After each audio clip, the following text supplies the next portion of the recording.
And we thank God that we have two important guests in our studio, Sheikh Abdullah Bondid, the chaplain Kenyatta University. Also, thank you so much. With us also, we have Dr. Abdurrahim Mithwani, a lecturer in pharmacy, School of Pharmacy, Mount Kenya University. Thank you. Dear viewers, your program actually is meant to come and discuss issues which are affecting the society. And we'll always be looking at current affairs, current issues, addressing them in religious perspective, in political perspective, in medical perspective, as long as we are on the right path. Why do we come up with such a topic? Because the Prophet Muhammad ﷺ told us, ad-dinu nasiha, that religion is all about advice. Liman ya Rasulullah. He was asked, for who? Or the Prophet of Allah. He said, lillahi wal rasulihi wal amma. That the advice should be from Allah subhanahu wa ta'ala, also from the Prophet Muhammad, peace be upon him, and also the message now should go to the amma, the ummah. So we'll begin with you, Dr. Abdurrahim. People are talking about coronavirus, COVID-19 in the entire world. What is COVID-19? COVID-19 actually is a short form for coronavirus disease. 19 stands for the year in which it was discovered. The first individual infected was discovered in December 2019, and that is why it is named COVID-19. It is actually a set of, it is virus that causes respiratory distress. Infections, brings about infections to the respiratory tract. You'll have flu-like symptoms. At first, it may just look like flu, but later on, it progresses to something more severe. Okay, thank you. So you're saying that the first time COVID-19 was tracked was in December 2019? No. Okay, shukran. Now, Dr. Sheikh Abdullah Bundid, you have heard what Sheikh has talked about, what Dr. has talked about. He's talked from medical perspective. Now, for you, kindly tell us, what does religion, what does Islam talk about coronavirus and any other infectious disease? Alhamdulillah. Salatu wassalamu ala Rasulillah. Sayyidina wa habibina wa maulana Muhammadin wa ala alihi wa sahbihi ajma'in. Islam talks about infectious disease and all other kinds of diseases. For this case, it has been narrated so many hadiths from Bukhari, Muslim, and others lower than that level, saying that the details is saying that man kana bi ardin mu'diyah yajuzu man'uhu min as-sakani bayna al-asihab. If a person approached from a land or a piece of place or anywhere that is infectious, then it should be restricted. The authorities has the permission to restrict that kind of person, bain al-asiha, from those who are healthy. وَلَا يُجَاوِرُ الْأَسِحَا. It should not be allowed to intermingle with those who are healthy persons. Because there is the hadith of the Prophet sallallahu alaihi wasallam. This is a clear hadith. And also a hadith sahih, meaning that all lines that are drawn from this hadith are very clear. La Buddha la yuridanna mumaridin ala musihin. He who is an infectious person or who is a sickly person, a sickly person should not be brought in front or before a healthy person. Okay. This is the clear meaning of the hadith. There is detailed sharh, explanation, when the sickly person is of very low kind of disease and not infectious, that one is allowed. Something like coughing, minor coughing, people used to pray with the others. But when it is infectious disease, this is the special case that the hadith is talking about. La yuraddanna, a person who is a sickly person should not approach. When you put this nahi, la, and you put the verb with the contents of nunu tawqid, you will pronounce 3 times according to the Arabic. It means forbidden, forbidden, forbidden. So also there is an evidence from the same to which the ways the Prophet ﷺ used to live with the Arabs, with the Bedouins those days, because they used to have ibil, camels, which was so precious. So naha sahib al-ibil al-mirad an yuriduha ala sahib al-ibil as-sihah. The Prophet did forbid for a person who owns camels that have infectious disease, so that they may come and intermingle with healthy camels. He also restricted from this, because they used to count camel as the most precious thing on earth. And I still believe there, because the ayah is saying, أَفَلَا يَنْظُرُونَ إِلَى الْإِبِلِ كَيْفَ خُلِقَتْ وَإِلَى السَّمَاءِ كَيْفَ رُفِعَتْ. Now, there is also another dalil which the ulamas are saying that it may be contrary to the first dalil, the first evidence. But when you go deeply to the sharh, you will feel that it is mukammila. It is putting its high expansion to the other, not contrary. For example, la adwa wa la tirata. There is no contamination. Hadith saying there is no contamination. And also la tirata, there is no mistrusting. So you say la tirata, there is no mistrusting. Somebody will go and intermingle with the other and say that, because the hadith is saying la tirata, then we should drink with the others, we should sit with the others. But this is not the case. The case is you should take the precautions. Okay. And also there was the best we can say about taking the precautions is when the Prophet ﷺ went for hijrah from Mecca to Medina. This is the year 622. And the terrain there is not clear. There is no roads, very rough. It was 420 kilometers. Now they are talking about 420 kilometers in a straight way. But you know, when you are traveling with camels, on top of camels you are riding, you are not going on top of the hills. You are going another side. So it may be even more than 420 kilometers. So the Prophet, when he came to Medina, people came all over the walk, taking the oath of allegiance. It's called mubaya'ah. Sheikh, thank you so much, actually. Thank you so much, because you have taken us from the time when Prophet Muhammad ﷺ left Mecca for Hijrah till he reached Medina. Thank you so much.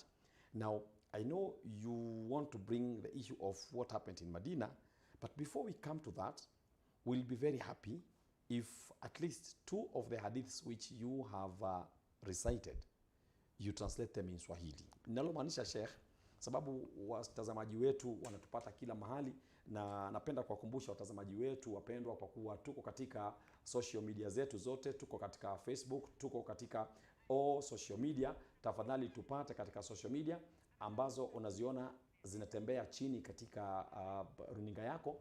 Kwa hivyo ingekuwa ni vizuri la utaeleza Kiswahili hizo hadithi kwanza. Ni muhimu sana, alafu elezee, alafu turudi kwa daktari, kwa sababu daktari alitueleza kwa kuwa COVID-19, watu wengi hawajui kwa nini itwa COVID-19. Hata mimi nimesoma leo hapa, maana ni kwa imepatikana 2019. Nimesoma kitu, kwa hivyo watu wengi wamesoma. Kwa hivyo sasa wewe eleza hizo hadithi ambazo kama unazungumzia kuhusu kujilinda. Ndio tukitoka hapo tuje kwa daktari sasa atuambie ni njia gani inaweza kuspread. Karibu. Vizuri.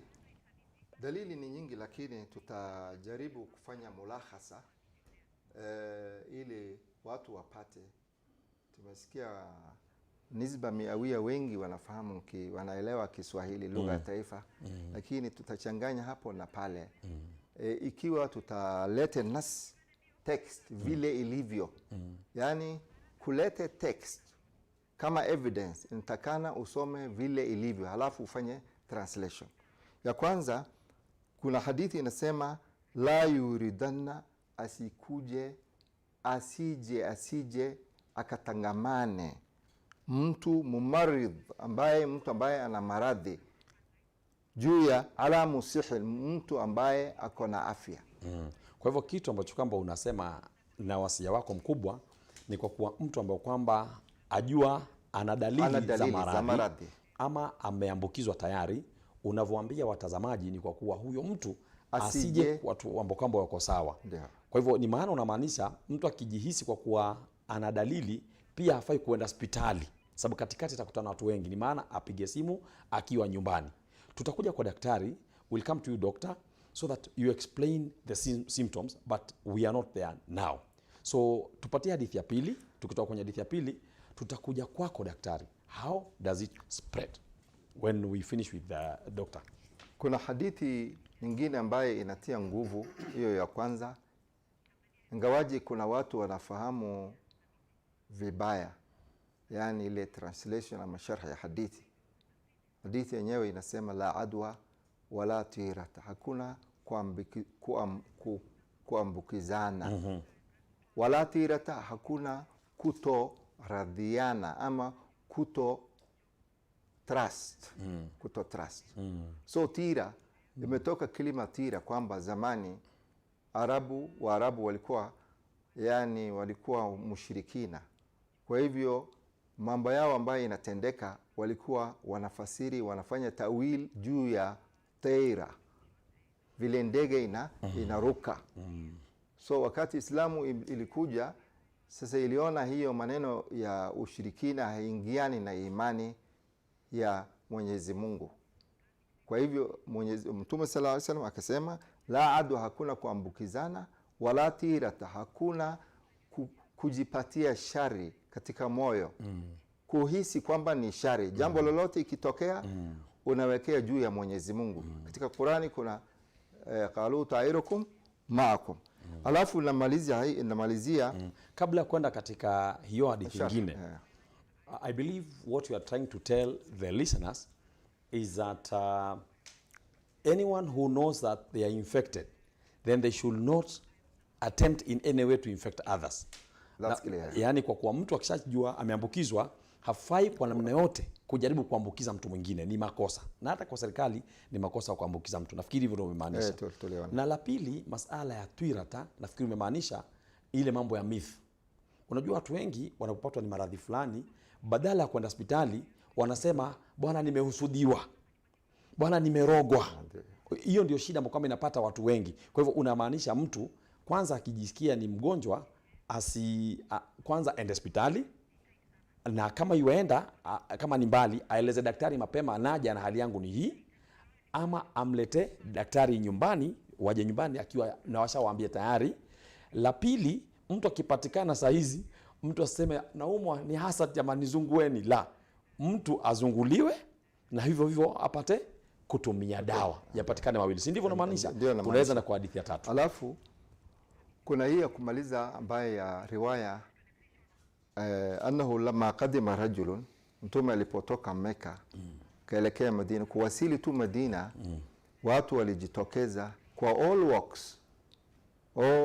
Tena alikaribishwa kwa shangwe na vigelegele na hiyo vikorombe. Watu walikuwa wanatumia kasida. Basi watu walikuja mubaya, isipokuwa mtume hakuwa anafanya mubaya kwa upande wa wake. Alikuwa anafanya mubaya. Mubaya ni kuingilia, kuweka mkono kwa mkono mwingine, inaitwa mubaya, oath of allegiance. Kwa hivyo mtume sallallahu alaihi wasallam, ikasemekana kuna mtu mmoja ambaye ako suburbs of Medina, somewhere outside Medina. Huyu mtu anatamani akuje kufanya mubaya ya Rasulullah, lakini ako na maradhi inaitwa judham. judham ni leprosy. So Mtume sallallahu alaihi wasallam alisema, unajua leprosy ukoma na mbalanga, ukiguza tu hata ukikaribia, wengine wanasema hiyo harufu ya mtu jasho yake ikiingia katika minkharain hizo nostrils, huwa basi imeingia kabisa. So kwa hadithi nyingine Mtume amesema ukiona mtu ako na leprosy utoroke kama vile unatoroka simba. So hapo kuna ishkali ya kwamba Mtume sallallahu alaihi wasallam anafanya mubayaa kila Muislamu. Na kuna mtu mmoja ako na maradhi. Sasa Mtume akatuma messenger, haijajulikana ni nani. Messenger huyu anaeleza ule mtu maridhi kwamba ishakubaliwa mubayaa yako na ukae pale pale. Asante. Kwa hivyo nafikiri kwa zaidi ya miaka 15 ambao kwamba nimekujua wewe, ndio mara ya kwanza tumesalimiana bila kupeana mkono. Ni mara ya kwanza. Kwa hivyo tunaomba watu kwa sasa, ukiona mtu akupi mkono useme ni uadui hujaanza. Ni kwa sababu ya maradhi. Now we come to you, doctor. How does coronavirus spread? The main mode of spread of coronavirus is through contact with infected individuals. Okay. Through, if someone sneezes or coughs, droplets, they release droplets. You getting in contact with those droplets means you are getting infected. Being in large groups, that is why we've been told to avoid gatherings, keep distance between people, avoid handshakes. Another way of spread is if you're going to touch in contaminated surfaces. If someone who is infected coughs onto something, then that surface is contaminated. So you touching that surface means you are going to get infected. Okay, so those are the modes of transmission. Those are modes, yeah, that's how it Thank you so much. Kwa ufupi daktari, nilivyokusikia ukisema ni kwa kuwa mambo matatu muhimu ambao kwamba yanafanya mtu apate maradhi. Kwanza ni kama mtu amekohoa ama kuachimua, na ni maana mpaka yale mate, zile matono ya mate yale yapate kumpata mtu. Na ndio maana wananyima daktari,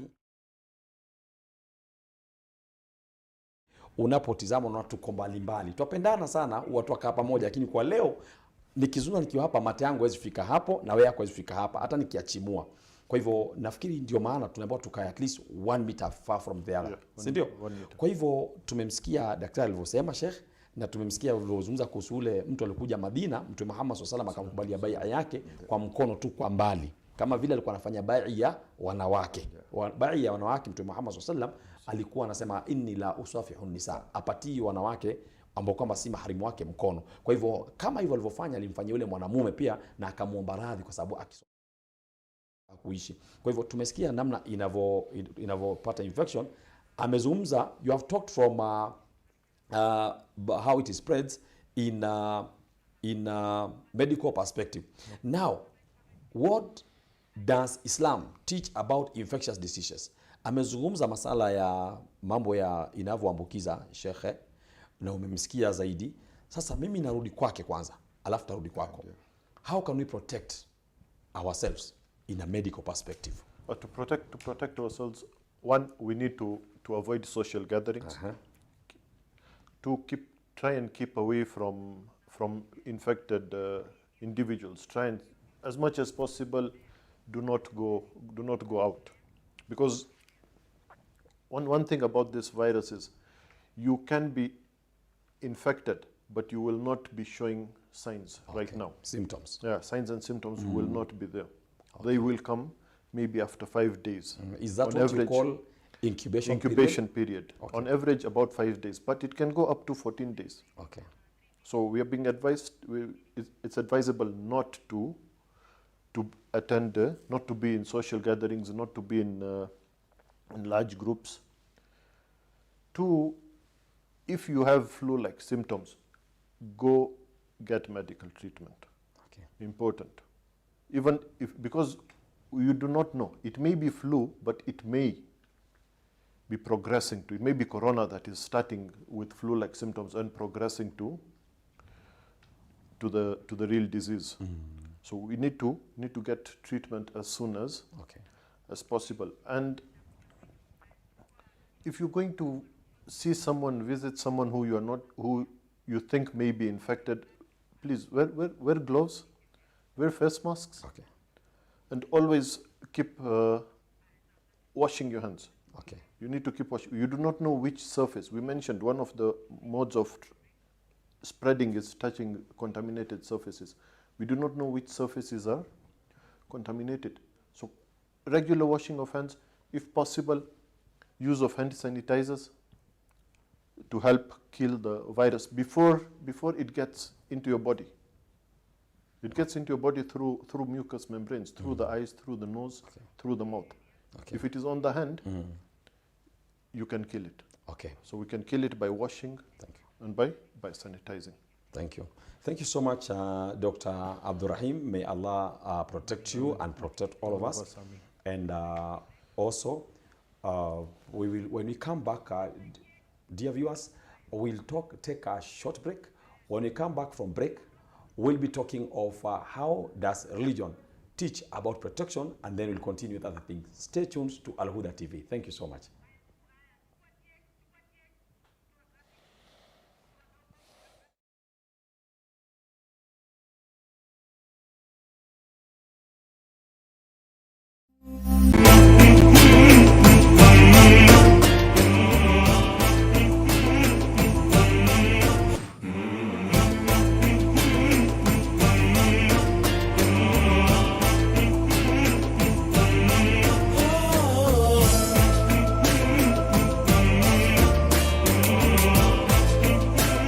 Usikose kuandamana nasi ili upate kujua tarehe yao. Wa hadha, assalamu alaikum wa la afwa minkum.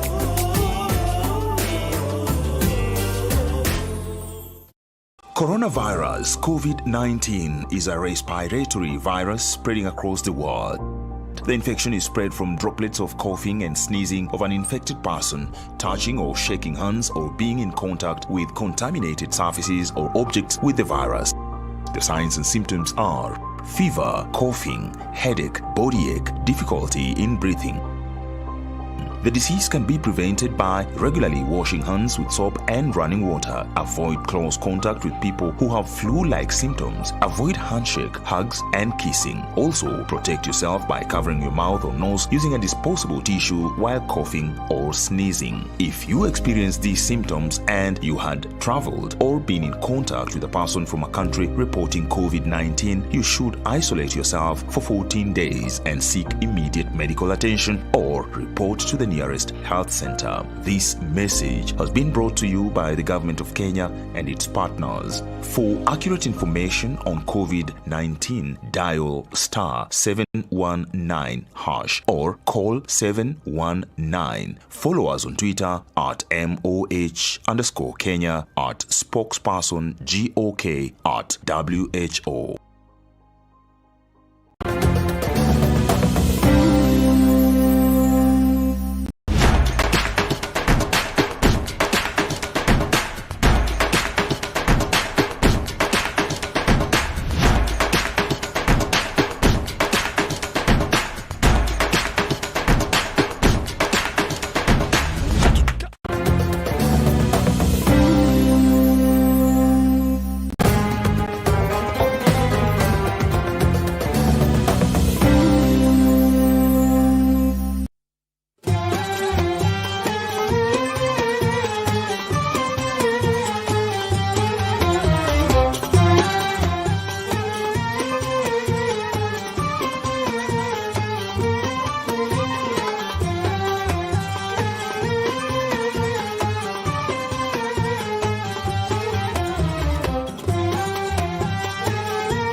Coronavirus COVID-19 is a respiratory virus spreading across the world.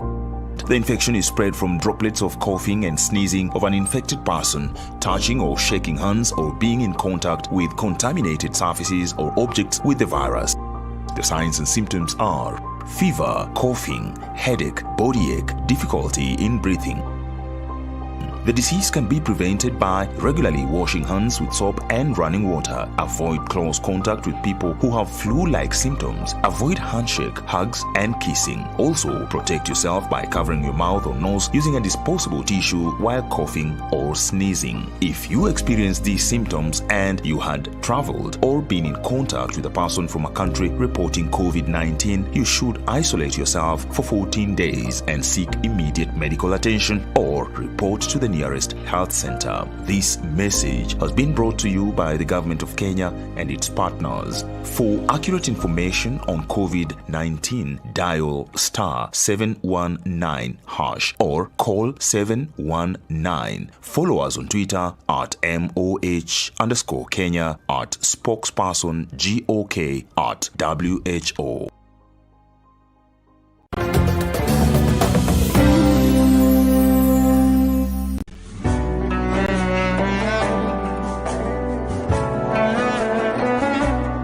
Mwili hukuzwa kwa vyakula vyenye siha na afya mzuri.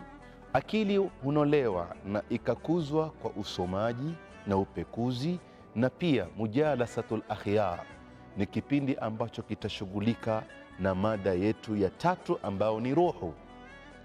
Utamkejeli Mola Subhanahu wa Ta'ala, utamrushia maneno Mola Subhanahu wa Ta'ala, ama utahuzunika kisha useme inna lillahi wa inna ilayhi raji'un. Moyo unapokuwa na amani, moyo unapokuwa na usalama, ndipo kunaweza kutoka natija na matunda na faida ya kuwa mwili ukawa katika hali nzuri na akili ikawa katika hali nzuri.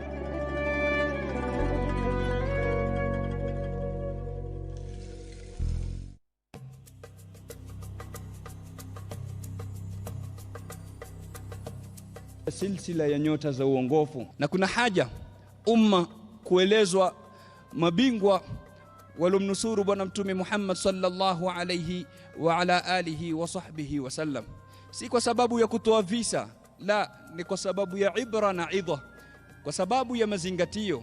Angalia maneno mazuri ambayo kwamba Sayyiduna Ali anamwambia mke wake, na hili ni somo tutakana tuchukue na sisi tunapokuwa na wake zetu, tuwape maneno mazuri. Na daima tusema wanawake wanapenda kwa kusikia kama vile wanaume wanapenda kwa kuona. Sayyidina Uthman anawakataza. Imekuja katika tarikhi Ibn Asakir, anasema la uhibbu an yuhraka qatratu damin bisababi, sipendi imwagwe hata tone moja la damu kwa ajili yangu mimi, sitaki kuwa sababu ya kumwagika damu.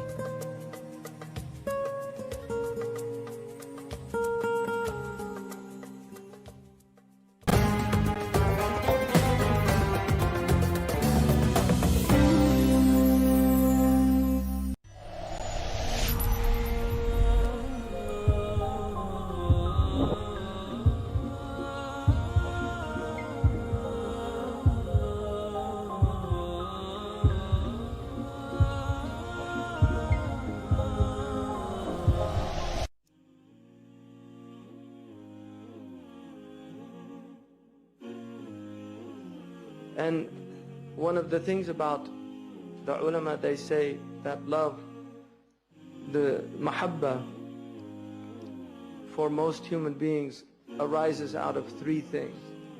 The first is the physical love. You see something beautiful and you have a natural, your heart inclines towards it. Inna Allah jamilun yuhibb al-jamal. And so he put love of beauty in the hearts of human beings. So if you see something beautiful, you incline towards it, your eye delights in it. And if you see a human being that's beautiful, you can fall in love. It happens just from sight. And so the ulama have maintained the physical description of the Prophet ﷺ because that is a level of mahabba, to actually hear how beautiful he was. And he was the most beautiful human being. He was more beautiful than Yusuf alayhi salam. And one of the gifts of this ummah is that we have an exact description of him, that it's as if you're looking at him, because of this desire to keep this description of the Prophet ﷺ so that people could have a physical attraction to him as well as the first stage of love. And then the second type of love comes when you hear about the beautiful qualities. So you have the zahir and then you have the batin. You have Jamal al-Zahiri, which is outward beauty, and then you have Jamal al-Batini, which is inward beauty, which is akhlaq. And so they move to the akhlaq of the Prophet ﷺ. And then the next level of love is love that you feel for somebody who's done good to you, or that you find out somebody made sacrifice for you. Because if people do good to you, جُبِلَتِ الْقُلُوبَ عَلَى حُبِّ مَنْ أَحْسَنَ إِلَيْهَا, that human hearts by nature love those who do good to them. So if somebody does good to you and then you don't have that love for them, it's because your heart is not in a natural state. It's in a diseased state. And so if you knew what the Prophet ﷺ did for you, you would fall in love with him. If you knew that and not just for you, for humanity, his concern wasn't just his Sahaba, his family. Most human beings, their concern is limited. Their concern might be their wife or their children, their husband, their family, their extended family. Some people, their concern is the community. They actually extend beyond, and they actually care about if there's poor people in the community, they want to find out and help them, because it's about heart. The bigger the heart, the more capacity for love. The smaller the heart, the less capacity for love. And it grows like a seed. Mahabba comes from, habba is seed in Arabic. That's the nature of mahabba. So the bigger it gets, the bigger the heart has to get to bear the love. So those people have love for their community. And then there's people extend to the ummah. They extend to the ummah. Their concerns are the concerns of the ummah. They actually think about people in other places. Sayyidina Umar said his concern was animals. He said if an animal was being unjustly wronged in Iraq, I would feel concerned for it. That's his responsibility. Everybody under his demeanor. The Messenger of Allah ﷺ, he felt concerned for all of humanity. And that's why he went to non-Muslims. He wasn't doing da'wah to Muslims. This is wild. Everybody in here is Muslim. I'm talking to Muslims. He was concerned about the people outside who hadn't heard. And that's why he went, كَانَ يَتَعَرَّضُ نَفْسُهُ عَلَى الْقَبَائِلِ.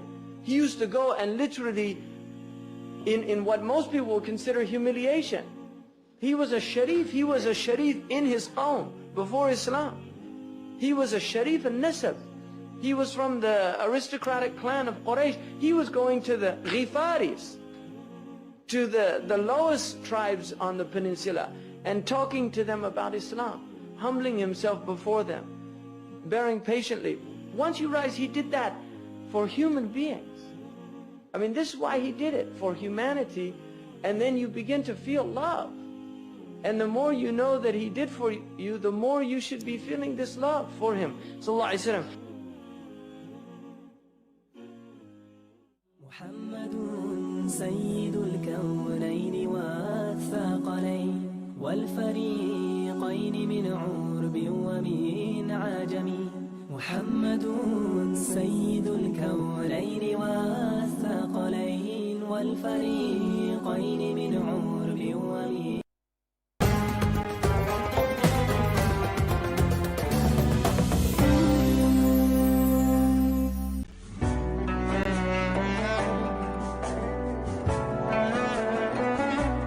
Karibuni sana katika silsila yetu hii ambayo kwamba tumeita kwa jina khairukum, mbora wenu.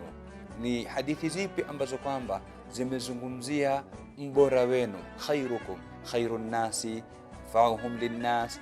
Mbora wa watu ni yule ambaye kwamba ni mbora kwa watu wenzake. Khairul jiran, khairuhum lijari.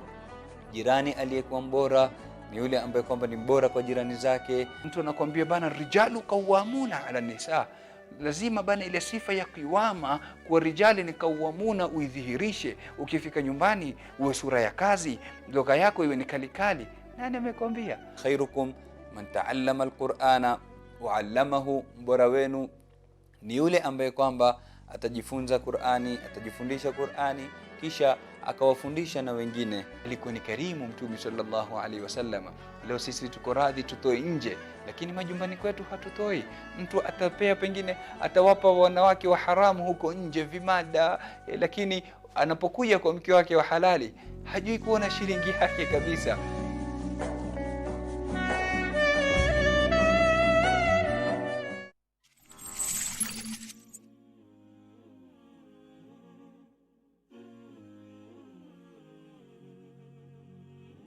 And then another important is adhering to the principles of forgiveness, that really forgiving and just letting it go. And one of the things that people in relationships will do is they'll hold on to these things, and it's just infantile behavior, and you have to see it for what it is. You're a pouting little child. That's all you're doing, and you're trying to make the other person miserable for doing something to you. It's infantile behavior, and you need to snap out of it. And we all will fall into that, but you have to snap out of it and just remind yourself. And if the other person reminds you of it, take the reminder. Don't make your life miserable for yourself and for others, because that's all it is. And it doesn't, in the end of the day, it doesn't matter. So if something happens that upsets you, just let it go. And it will happen. It'll happen many, many times throughout your life. But just let it go. Don't hold on to it. The danger is not that it happens. That's going to happen. It's a given. The danger is that you never learn to overcome the desire to hold on to it. And it becomes also, people derive perverse pleasure in that. So that happens. You get a pleasure in making somebody feel miserable. And one of the things about, they've done studies on cheerfulness and things, and cheerfulness and good nature is very contagious. If somebody is in a cheerful and a good nature, they can actually affect other people much more powerfully than irritability, although irritability is also contagious, but it doesn't spread as easily as good nature. I mean, they've done really interesting studies about this, to watch this. And depression is difficult, very difficult to actually be transferred to somebody. It can happen. If you live with a depressed person, you can become depressed, but it's actually difficult for that to happen. It's quite unusual. But well-being does not. You can actually transform somebody's state quite easily.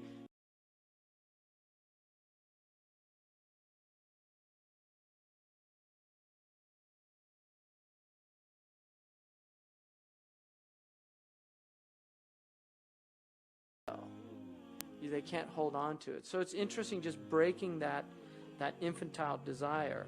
And I think the Prophet ﷺ was an absolute master. Like everything he did, he was a master at that, of breaking that state that people got into. And it doesn't mean that he didn't have periods. There were difficult periods, but generally that was what he did. Now, it's important to keep in mind that marital life, due to the constant interaction and to psycho-emotional states that people go through. We go through different psycho-emotional states throughout the day or the week or the month. And that there's situations where discontent, displeasure occur, and you can do these things. These are normal occurrences. And even the Prophet ﷺ, Aisha radiallahu anhu, the Prophet ﷺ said to Aisha, I know when you're upset with me. And she said, how do you know that? And he said, because when you're pleased with me, you say, Wa Rabbi Muhammad, by the Lord of Muhammad. But when you're upset with me, you say, Wa Rabbi Ibrahim, by the Lord of Ibrahim. And Aisha laughed, and she said, that's true, by Allah, it's true. I would never abandon anything but your name. I mean, that's an example. And then also this idea that the Prophet ﷺ said, a mu'min should never dislike a believer. If he dislikes one quality, he should focus on the qualities he likes. So every person is going to have things that bother you and things that you like about them. And the thing about your spouse is that you should look at those qualities that are pleasing. Also, the Prophet ﷺ said, the most perfect of believers in faith are those with the most excellent character. And the best of you are the best of you to your women.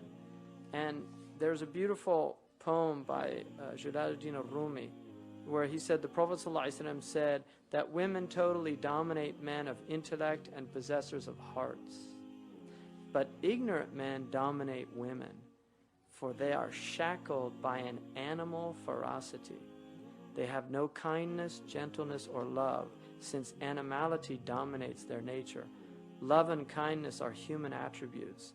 Anger and sensuality belong to the animals. That comes from a hadith in which the Prophet ﷺ was talking to some women, and he said, I've never seen a creature that has more possession over a man of intellect than you. So what Rumi was taking that to another level of understanding, that the reason that they have so much power over is because these are people that have conquered their animal soul. And so they're not people that are going to dominate women. They're not people that are going to oppress. They're actually people that, because of the love and kindness that has overcome their souls, they actually allow the women their shortcomings without demanding change. And that's what Ibn Abbas radiallahu anhu said about the verse in the Quran, وَلِلْرِجَالِ عَلَيْهِنَّ دَرَجَةً, that men have 1 degree over women. That's what he said it was. He said it was relinquishing the right of a man for the woman. تَنَازُرْ عَنَ الْحَقِّ. Whereas he would not relinquish her rights. In other words, he would fulfill all of her rights, but he would not demand of her all of his rights. That is the degree that men have over women. And that's Ibn Abbas radiallahu anhu, who's the translator of the Quran. And one of the things also is just going the path of least resistance. Water puts out fire. Fire increases fire. If you look at the Prophet ﷺ, that was his strategy with people. Umar radiallahu anhu said, I once roared at my wife, and she answered back. I rebuked her for bandying words with me. She then said, why should you rebuke me for answering you back? By Allah, the wives of the Prophet dispute with him and even ignore him for a night and a day. So, she was saying, who do you think you are? Basically, that's what it is. He's saying, who do you think you are? The wives of the Prophet ﷺ do this to the Prophet, and he is the best example. So I think in that hadith, there's a real, and he went and indeed found that from Hafsa. He went and asked Hafsa, who was his daughter, do you do that? And he was shocked.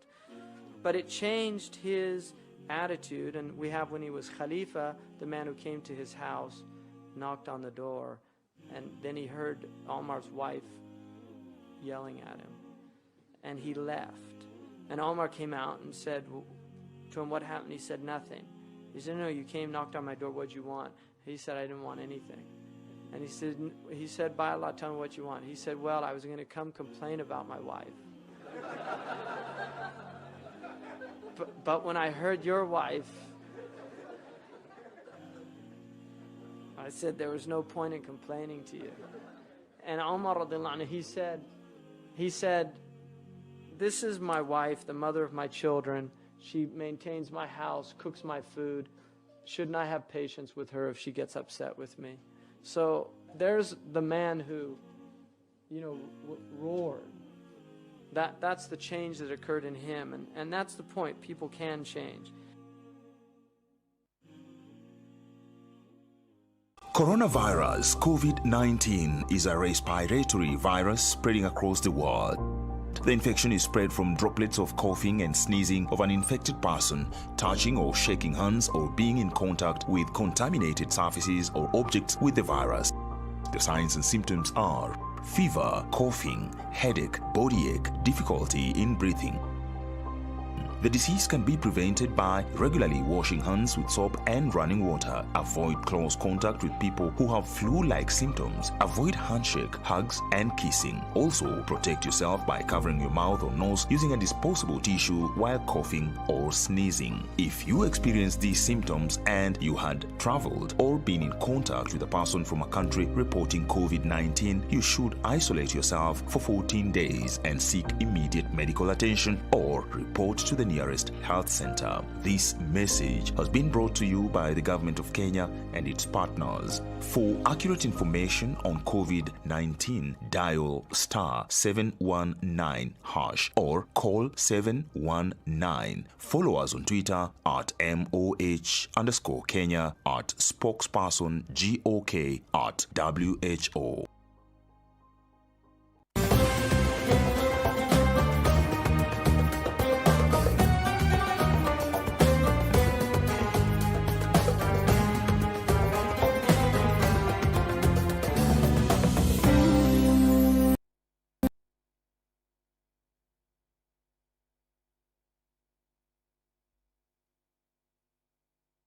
Your favorite television, Al Huda TV, and welcome back specifically to our show Nasaha ya Umma. Karibu sana mtazamaji kwa kipindi chako ambacho kwamba tulikuwa nawe kabla ya muda mfupi, na usisahau pamoja nawe ni ndugu yako Al-Faqir Dr. Hassan Omari, na vile vile usisahau niko na ndugu yangu Dr. Sheikh Abdullah Bondid ambaye kwamba ni mhadhiri katika chuo kikuu cha Kenyatta, na vile vile ni chaplain wa chuo kikuu cha Kenyatta, na vile vile kuna Dr. Abdurrahim Kamal Mithwani ambaye ni mhadhiri katika chuo kikuu cha Mlima Kenya. Mtazamaji, kabla ya kwenda katika break kidogo, Daktari Kamal alitueleza the reasons of protection. Kwa hivyo alikuwa anazungumza mambo muhimu, avoid gathering. Maana jaribu kujiepusha na kukusanyika na watu. La pili, ikiwa umekuwa umejishuku, unaenda una test. Na ndio maana serikali tunashukuru, wanasema wataanza kutest watu random mitaani. Watu wengi wameanza kutoroka sasa, hawataki kutestiwa. La tatu ni masala umesema daktari, kwa kuwa mtu anafaa kuavoid contact. Hii saa zote contact. La nne, mtu anafaa kutumia sanitizer na ajitahadhari, ajaribu sana kutogusaguza zile services. Hiyo ilikuwa ni pande ya medical, pande ya utabibu. Sasa we are coming to you, Dr. Sheikh Abdullah Bondid. What we want to hear from you, he talked about medical perspective on how to protect yourself. What does Islam say? What does religion say about protection? Alhamdulillah, salatu wassalamu ala rasulillah, Sayyidina wa nabiyina maulana Muhammadin wa ala ahlihi wa sahbihi ajma'in. In the Islamic perspective, the side of the protection, we can talk about 3 angles. Namely, the first one is cleanliness and washing self-body thoroughly. This one can come by reinforcing your wudu each and every salah, as described by some of the Muslim scholars recently. They were talking about the wudu should be compulsory each and every salah. Initially, we have the objections of the wudu, mainly when somebody, you see, farts, when somebody goes for either ways, al-bawl wal-ghait, and if perhaps he touches his private parts, these are all the objections of the wudu. Maybe some of the school of thoughts, like the Shafi'i, now the majority in East Coast of Africa, they will go for the touching of the opposite sex, which is contrary to some of the thoughts like Hanafi. And also you may get somebody else, some other schools, going for a minority thought, such as eating the meat of a camel, which is contrary to our school of thought as a Shafi'i. Now, all of these are the objections of the wudu, mubtilatul wudu. So they nullify the wudu. Okay. So whenever you touch your private parts, Islamically, you are supposed to go and wash yourself thoroughly before you stand in front of God. And also when you go for the either ways, you should pour a lot of water and clean yourself. And also there is adab, you will do that one with your left hand. And also, this is what we call also lamps. Maybe there is nothing that is coming, but you happen to touch the sex or the organ. So also the ablution is nullified. So apart all, perhaps somebody may go for 8 hours, 10 hours, 12 hours or so. Some were talking and saying that they will go for the ablution of the Salatul Subh until sunset, which is abnormal because you are a human being. So many things may come, and you see there a lot of air inside your abdomen, and you see some of our teachers used to say so. And now, so the ulama are talking, the scholars, about cleaning yourself thoroughly. Go for the ablution 5 times. This is bodily. But we can talk about precautions. Secondly, precautions. There is the hadith of the Prophet ﷺ saying, إِذَا سَمِعْتُمُ الطَّاعُونَ بِأَرْضٍ فَلَا تَقْدِمُوا عَلَيْهِ وَإِذَا وَقَعَ بِأَرْضٍ وَأَنْتُمْ بِهَا فَلَا تَخْرُجُوا مِنْهُ. This is clear indication about the precaution, saying that if you hear about cholera strike in a certain place, do not approach that place. And if at all it strikes while you are there, then do not exit. This is the precautions. This is what we call quarantine. And so, Sheikh, before you proceed, then I think we have realized that our state, our government has highly, for this time actually, not the Kenya alone, in fact the entire world is somehow following Islam in everything they do. Because there's been an outcry of our students who are in Wuhan, and they were not allowed to go to any state in China. China itself could not allow them to migrate from Wuhan, and even Kenya said no, let them stay there. So you see now they were implementing the hadith you're talking about. So we thank Allah that we can see it happening. Doctor also said that if you know you are infected, then you can start using mask, and then he also said that you avoid touching the surfaces. So what I'm here from you, doctor, to our sisters all over the world, it is the right time now to put on niqab. It is the right time to put on the gloves, because when you have the gloves, you cannot, even if you touch any surface, you are protected. So I think we see now application of Islam in the entire world. So Sheikh, thank you so much. You have seen now how medicine and religion come together. So when you finish, then we'll come to the issue of what is the role of state. Just conclude, and then we come to our brother who will now tell us what is the role of state in protection. Yes. In terms of protection, we can only talk about bodily, and then we come to precautions. Thirdly, which is more important than the other two, as the way I think, is making dua thoroughly. Dua is the most protection tool for the Muslim. Okay. Now we have a dua, a general duas, and we have a specific dua for specific places and a specific season. Now to us in this season, I think the best dua that can make and go with this pandemic is the dua that says, Allahumma inni a'udhu bika min al-jununi wal-judami wal-barasi wa-sayyi al-asqam. These are general. First of all, it is general. No, thirdly, it's general. But the Prophet ﷺ did specify specific diseases, such as junun, to go madness, insane, wal-judam, and leprosy, and wal-barasi, epilepsy. Then after that, he comes to generalize and say, wasu'ul asqam, or wasayil asqam in our riwayah, sayil asqam, all kind of bad diseases.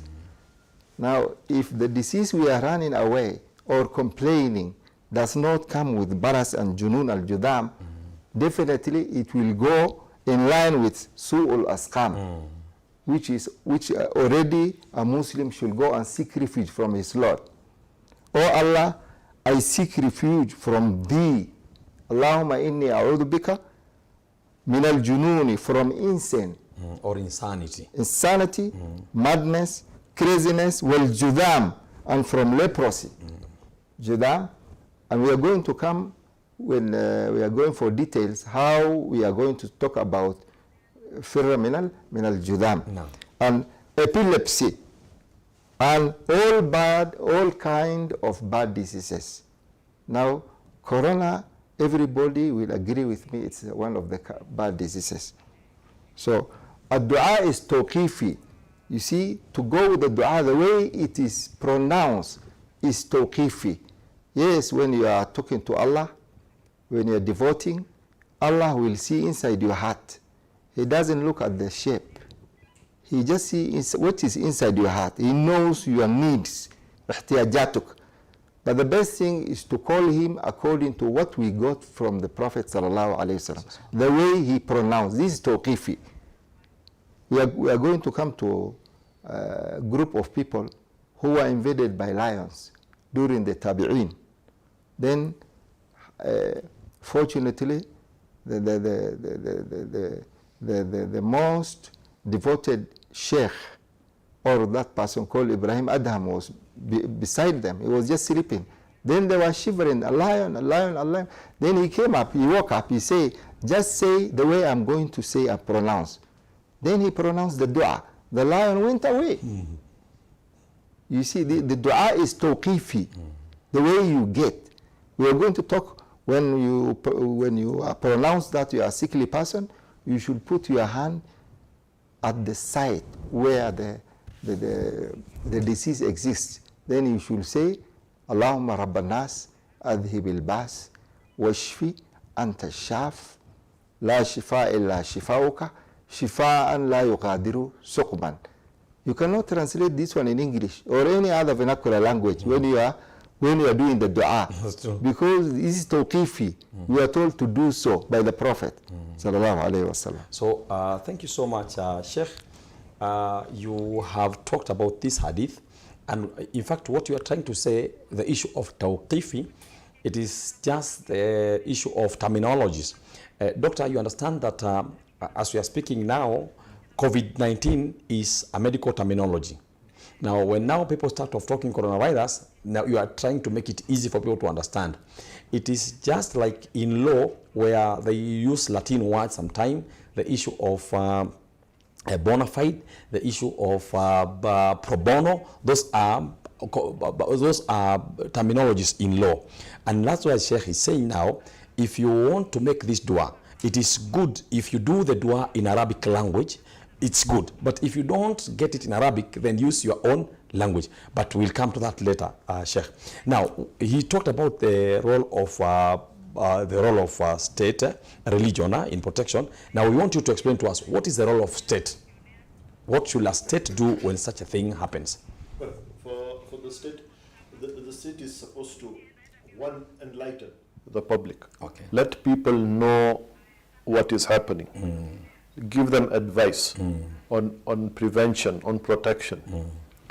They're supposed to also provide equipment for those who are infected, for treatment of those who are infected with the virus. Provide equipment, provide treatment, and to also provide equipment for protection of those who have not yet been infected. Thank you. Like what they're doing now, advising people and quarantining some people. Thank you. Exactly. Now we come to, you have talked about the role of the state in protection. What is the role of medical practitioners like yourself? Well, the role of medical practitioners basically will be the same as that of the state. Yes. Pass information to the public.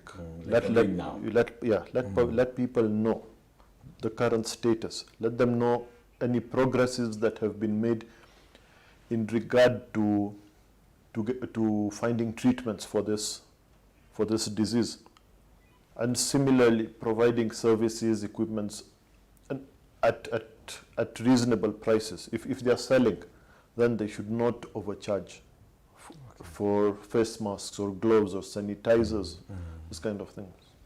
Thank you so much, Doctor. Now we come to Sheikh. You have heard the role of the state, the role of medical practitioners. You Sheikhs, what is your role in this crisis? Alhamdulillah, our role is very clear. First of all, to sensitize the ummah. Whenever there is a problem, people should not put blankets on top of their body and say, I can't see the problem. So the problem does not see me.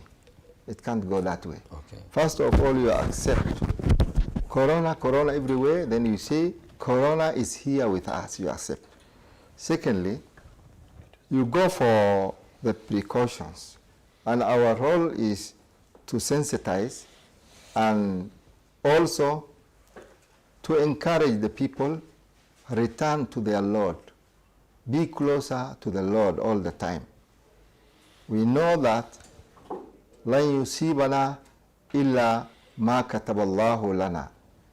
We won't be affected except for what Allah has permitted.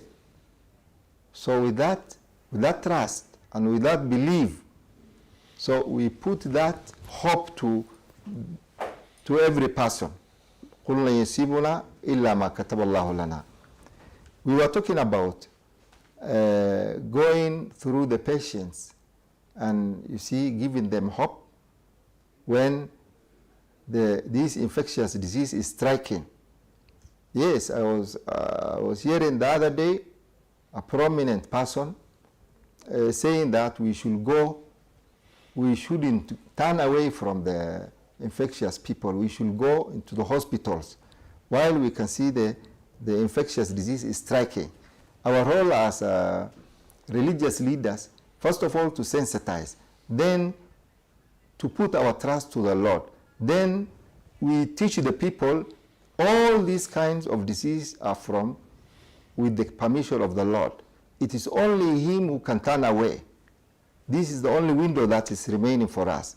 Then perhaps we are not going to agree with some of the people if they say that the infectious disease is such a magnitude that if you go very close, then you are going to contaminate. And you know the teachings is saying, وَلَا تُلْقُوا بِأَيْدِيكُمْ إِلَى التَّهَلُّكَةِ. Do not put your life in danger. You see? So when you are talking, we may talk through the media houses. We may give them hope, but still we are told that you should quarantine yourself. You should have the precautions. You shouldn't ignore all the signs. So our role is like that.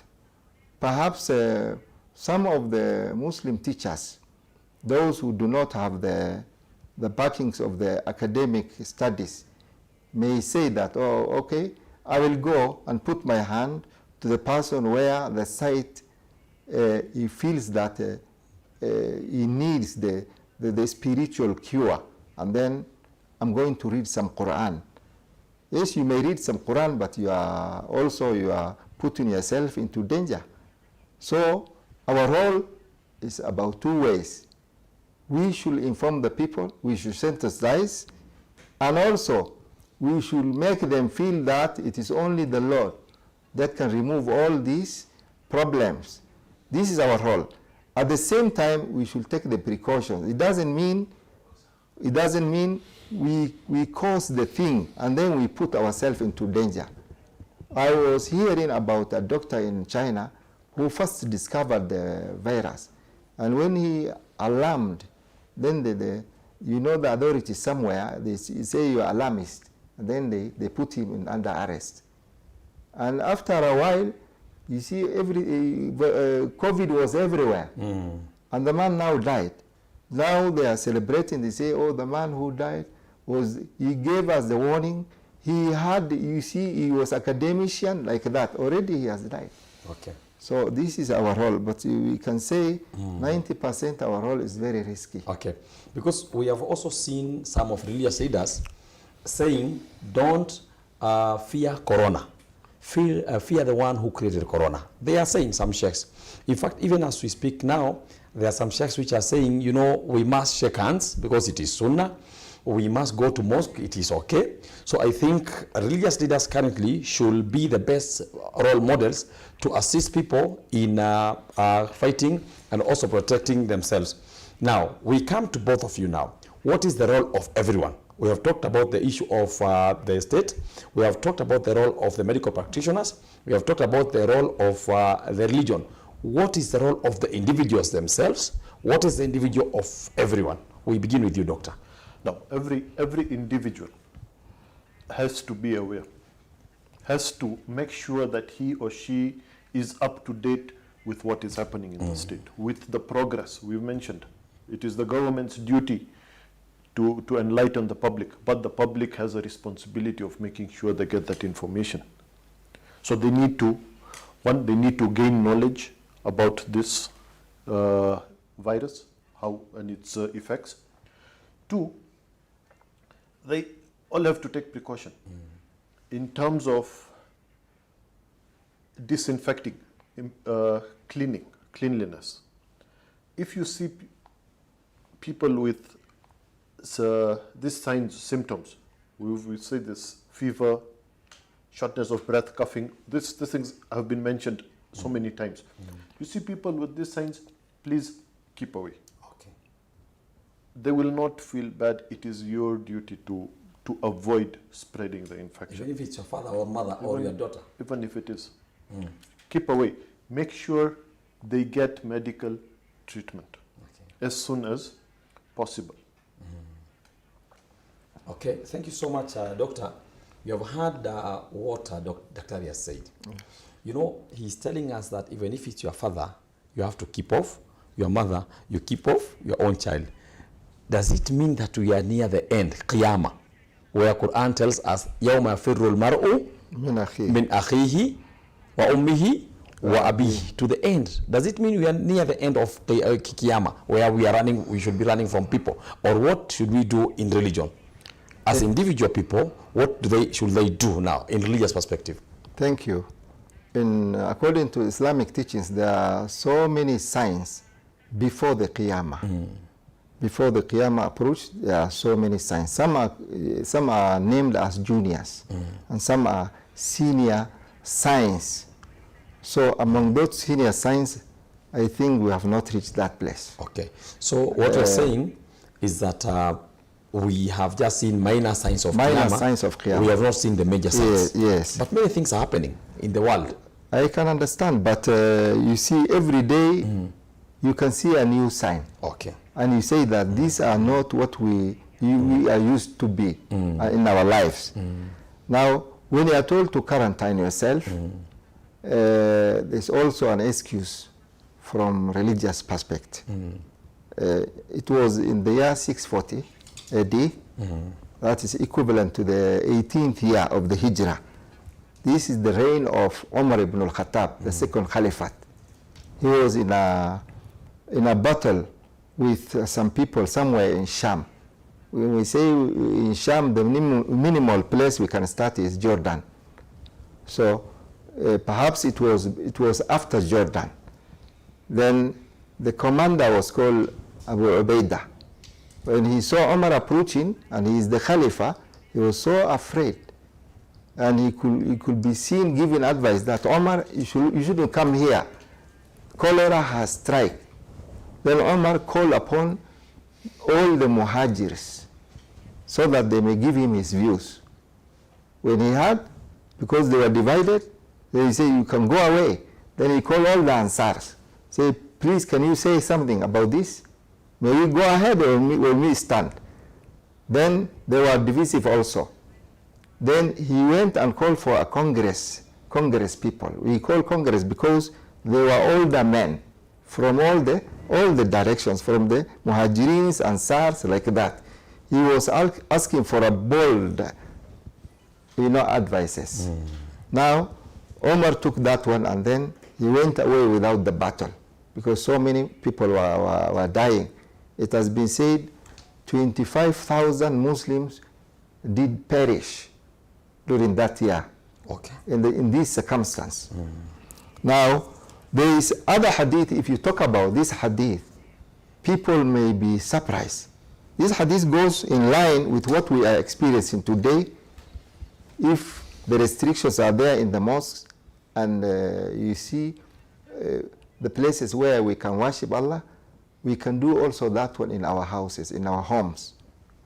Now, there is the hadith of Ibn Abbas. Ibn Abbas is well known to you.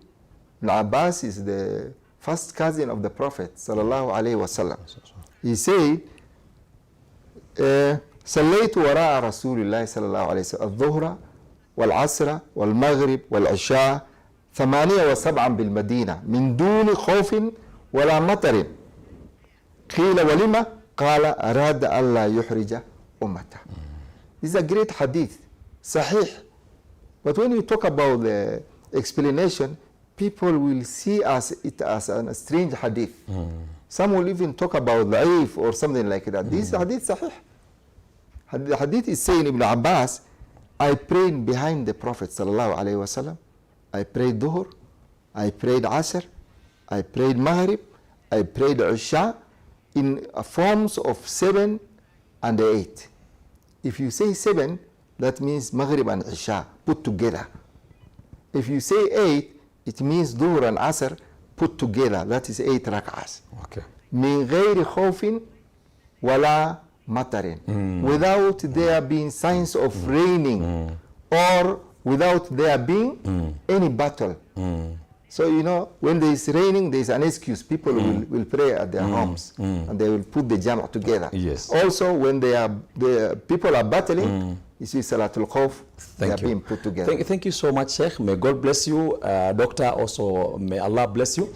I think what I've just learned from you is that now we have excuse now, sometimes not to go to mosque, we can pray from home. So doors of mosque are closed, but the doors of Ibadah are still open. Yeah. So thank you so much, dear viewer, for watching. When we come back, inshallah, we'll be talking about the risks which everyone have. We'll be talking about the risk of the medical practitioners, the risk of the religious leaders, and the risk of everyone. Thank you. Stay tuned.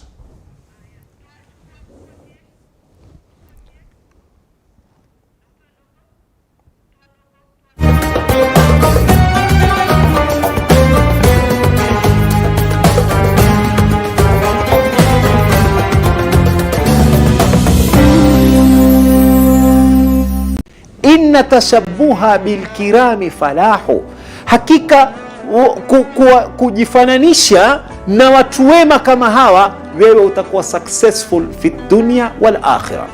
Ulipokuja Uislamu ukaondoa tabani, ambapo kwamba Waarabu walikuwa na tabia moja, ni kwamba mali ya baba na wale watoto kwenye damu watarithi pamoja na yule mtoto uliomuadopt. Walibarikiwa kwa sababu gani? Sunna hii walikuwa nayo. Ni miji mingapi ulimwenguni katika maisha 70 na 60 walikuwa wazazi wakilea watoto wasokuwa wao, kwa sababu waijua sunna hii ni ya Mtume. Mfano mkubwa tuliopata ni kwa babake Imam Abu Hanifa.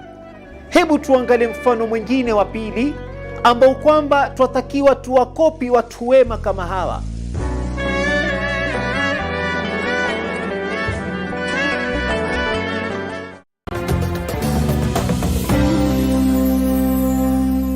Coronavirus COVID-19 is a respiratory virus spreading across the world. The infection is spread from droplets of coughing and sneezing of an infected person, touching or shaking hands, or being in contact with contaminated surfaces or objects with the virus. The signs and symptoms are fever, coughing, headache, body ache, difficulty in breathing. The disease can be prevented by regularly washing hands with soap and running water. Avoid close contact with people who have flu-like symptoms. Avoid handshake, hugs, and kissing. Also, protect yourself by covering your mouth or nose using a disposable tissue while coughing or sneezing. If you experience these symptoms and you had traveled or been in contact with a person from a country reporting COVID-19, you should isolate yourself for 14 days and seek immediate medical attention or report to the nearest health center. This message has been brought to you by the government of Kenya and its partners. For accurate information on COVID-19, dial *719# or call 719. Follow us on Twitter at MOH_Kenya, at spokesperson GOK, at WHO.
there's overwhelming of the health sector. Yes. Resources in terms of human, in terms of financial, all this are now required in large amounts, and this actually overwhelms the health sector. Overwhelming of the health sector, especially when it comes to the human resource, to people, to the medics, to doctors, to pharmacists, nurses, laboratory technicians. There's fatigue, and with fatigue, there's a possibility of them making errors, making mistakes. Okay. And in such they may even infect themselves unknowingly. Okay, so what you're talking of is that we pray to Allah subhanahu wa ta'ala not to make the situation worsen, because if it worsens, then it can prove to be a challenge to medical practitioners, and they may get tired, fatigued, and in fact I've seen some of them saying that they need allowances, they need their status and situations to be made better. But we call upon all doctors to continue doing the best of what Allah subhanahu wa ta'ala commanded them to do. Well, you have listened to what he's saying. Let us come to sheikhs. We have many sheikhs who at this particular time they are waiting. You know, it's a time for them to make money, doing ruqya, doing dua for people. What do you advise them? Thank you. Now, to a problem of some will see that as a blessing. We have a lot of risk, like any other doctor, because when something happens and it is not good with the religious aspect or spiritually, people do not feel well spiritually, they always call upon the sheikhs. Now the sheikhs are about, you see, school of thoughts, like the ones that will go and say that fear only Lord, fear only Lord, the coronavirus is brought by the Lord. It is true what they are taking, whatever they are talking about, but the precautions are being ignored here. The others are saying, because it is something concerning about academic, we should follow what the teachings, what the academicians are telling us about, because they are specialists and professionals. I can get from here and I can get from these others. These others will only, you see, apply to themselves so risky situations when they ignore the precautions. Otherwise, they can deliver the word, and they can give the hope that these people who are dying or whatever, the patients, whatever they are experiencing, if they are being given the word and taught how they should do the ruqya for themselves. For example, you can talk to them and say that if you are experiencing some illness like this, you put your right hand on the side and then you recite the dua. Allahumma rabban nas, adhib al-bas, washfi anta shaf. Oh, the Lord of the people, remove the illness. Heal, for you are the healer. La shifa illa shifa'uk. There is no healing except yours. Shifa'an la yughadiru saqaman. Healing which will not leave behind any trace to the disease. May we translate that one to Swahili? That's okay. That's okay. Mola, ondoa maovu wote. Naponya kwa kuwa wewe ni mponyaji. Washfi anta shaf. La shifa illa shifauka. Hakuna pozo isipokuwa pozo lako. Shifa la yughadiru saqaman. Pozo lisowasha ama lisowacha ugonjwa wowote na maumivu. So this is very powerful dua. But initially we are told that the person who is doing the ruqya should approach the sickly person and put his hand, except for the opposite sex. If it is a lady, it's a lady who is going to do the ruqya. If it's a man, he is allowed to do for the person who is in same sex with him, with this dua. Allahumma rabban nas. But now, because of the infectious disease, we can only risk ourselves if you go nearer, but still we can give the hope. The risk is there always. When you quarantine yourself and your family, you cannot go outside kiovyo vile ulikuwa unaondoka zamani. So the risks are there. Thank you. Thank you so much, Dr. Abdulrahim. Thank you so much, Sheikh Bundid. You know, we are so happy, especially with what the government is doing currently, because anyone coming back to the country, only those coming from the non-infected countries, they have what we call self-quarantine form, which you sign at the airport, that I'll do the self-quarantine. They have begun. We are happy with that. So we see the government is doing its role. Now we see sheikhs are also trying to do their role. You are now saying this, we teach people how to do ruqya for themselves. But you see, it might be a challenge to sheikhs after this issue, because now people are not coming for us for ruqya. So the small money they keep on giving us, they will be saying, sheikh told me that naweza kujisomea dua, Allahumma rabban nas ahli bil bas, na mimi ndakuwa sawa. Mashekhe watakula wapi? Hebu tueleze sheikh. Kwa nini unaambia watu sasa wajifanyie ruqya wenyewe, tutakula wapi sisi? Hebu tueleze. Sasa kabla ya kukula kuna hatari ya maisha. So dar'ul mafsada muqaddam ala jalbil manfaa. Mashallah. Hii ni qaida yani Islamic principle ya katika usul fiqh. Inasema kwamba ikiwa kuna manufaa na wewe unaangalia hiyo manufaa, angalia kwamba kama kuna madhara. Kama kuna madhara yote, kwanza jiepushe na hiyo madhara. Darul mafsada muqaddam, ndio inakuwa mbele ya kujiletea manufaa. Ndio hiyo. Kwa hivyo hii manufaa kidogo unasema mashekh wanataka huko na pale. Sasa life yao ndio iko na danger. Naam. Life tunasema life. Naam. Life ndio danger. Sasa hiyo kitu unaongea. Kwa hivyo wewe nafikiri unakuja katika ile hadithi ya Mtume Muhammad sallallahu alaihi wasallam anatuambia alwiqayatu khairu min alilaj, yani kujikinga. Inaweza kuwa ni hadithi ama ni msemo wa ulama. Kujikinga ni bora kuliko kuponya. Prevention is better than cure. That is what doctor says.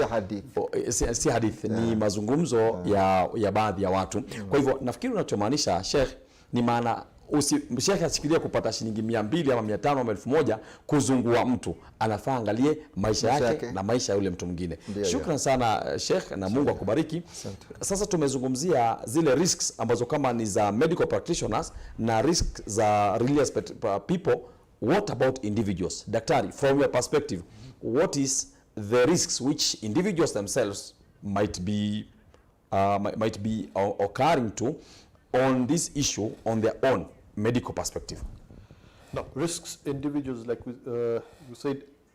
you say there's contaminated surfaces, touching of contaminated surfaces. Like these ones? Yes. Or even if we go shopping, those shopping trolleys. Yes. We do not know. Yes. That is one place that we need to be really, really careful about. So are you telling me not to go to supermarket to buy things? No, I'm not saying you don't buy. I'm saying you go, but make sure after you shop, after you've touched the trolleys, wash your hands or sanitize. These days, all these places, supermarkets, shops, shopping malls, they have sanitizers everywhere. So please use sanitizers. If you know someone is sick, keep away. And if you are sick, try to practice quarantine, self-quarantine. In fact, we thank Al Huda TV, because you realize when we came, we were told go back, sanitize. When we came in this studio, they had sanitized these tables. And that's why we are touching them. And I'm so sure before we leave this, after we leave this place, they'll sanitize them to make sure that whoever will come after us is safe. So sanitizing is the most important thing currently. Daktari, tell us, what are some of the things which people can use in sanitizing? Because now people are talking about alcohol-based issues. You'll speak about it, alcohol-based, which I'll thank God the Chief Qadi of Kenya, Sheikh Ahmed Muhdar, spoke about it. I'm happy, but we'll also talk about it here. What are some of the things which people can sanitize with? So you can use soap and water. Okay. Plain soap and water just to wash. Thank you. Clean. It helps. Thank you. You can use hand sanitizers that are available in supermarkets. Yes. If you do not get hand sanitizers, there is no need to panic. Spirit, Okay. methylated spirit or surgical spirit, just to clean helps. I saw some people yesterday in this part of Kibera using lemon. They were using lemon, say lemon is good. Is lemon good for this? Well, I do not know if lemon actually does kill the virus, but yes, there's no harm okay. in using these things. They do not have a negative effect. Thank you. So individuals should make sure that they don't keep on touching surfaces and they sanitize every time. Sheikh, individuals, religious perspective, what are their risks? I think there is no difference between other angle and Islamic perspective. The precautions are there always, and the only message is devotion, devotion. It's just to return to the Lord. And I'm happy that His Excellency the President did specify a special day for devotion and prayers. Which is tomorrow. Which is tomorrow. And I think every Muslim and every Christian, Kenya now we have Muslims and Christians. Remember, we also have Hindus and other Hindus people. and others. I don't think there is others nowadays. Yes, of course. So it is going in line with all religions, all kind of religions. And we personally, with the Muslims, we always say that whenever there's a pandemic, we go for Salatul Layl. Salatul Layl is during the night when everybody is asleep. And you see, when you are talking to your Lord, you feel that you are very closer. So this is the message. And the other one, about touching services like that, we are going in line with what the doctor says. Yeah, we don't have any other other things. Now, thank you so much, Dr. Abdurrahim. Thank you so much, Sheikh Abdullah Bundid. Now, we come to the issue of social gatherings. You know, you have kept on talking of social gatherings. You are talking of social gatherings. In fact, you said something which will come to it. Today is Friday. People are seeing us on television at 12:45. Some are asking, Daktari, aren't you going to pray Juma? We understand there is a lockdown of some mosques in Kenya. Many of them, in fact, and we can speak of Al-Huda Masjid, we can talk of Jamia Mosque, we can talk of Al-Imtiaz, and many other mosques which have lockdown, but some are praying. So, Doctor, what is the advantage of the lockdown of mosques, for Muslims especially? Well, the lockdown of mosques is mainly to prevent having congregation, too many people in one place. Because if we have one person who's not well, who is infected, one sneeze, and you know, in congregation when you are praying, you are near each other. We can't pray and everyone is one meter apart. The distance is small.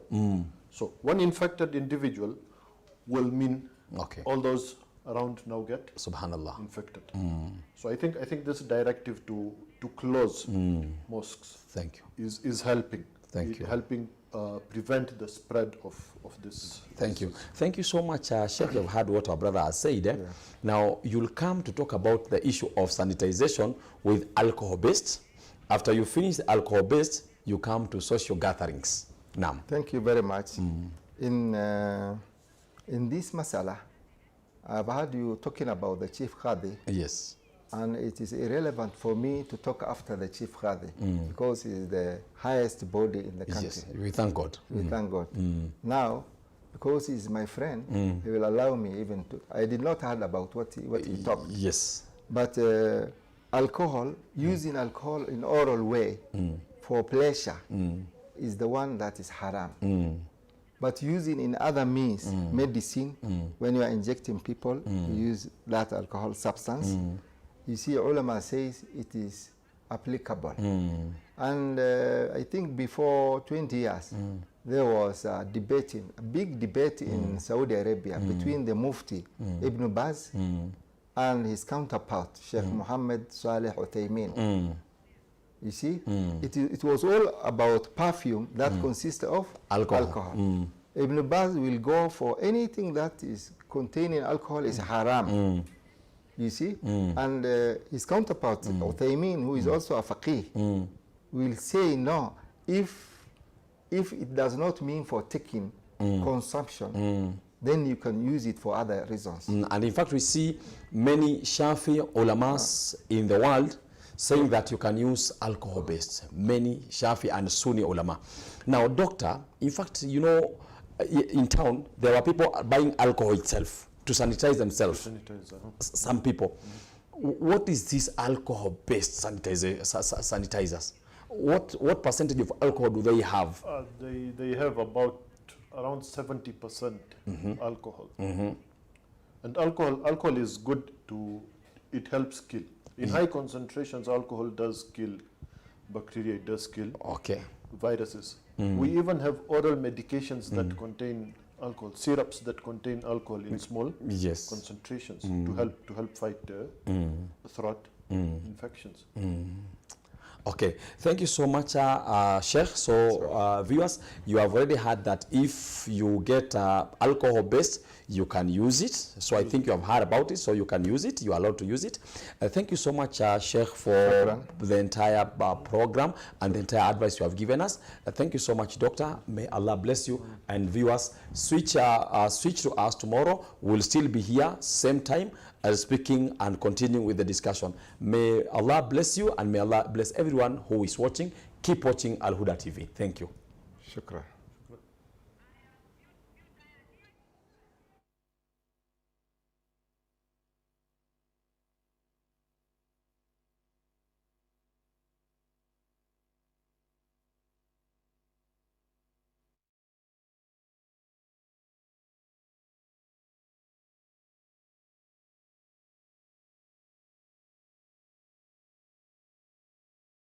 तमन्ना मुद्दतों से है जमाले मुस्तफा देखो, तमन्ना मुद्दतों से है जमाले मुस्तफा देखो, इमामुल अंबिया देखो, हबीबे किबरिया देखो, वो जिनके दम कदम से सुबह नबी रोशनी पाई।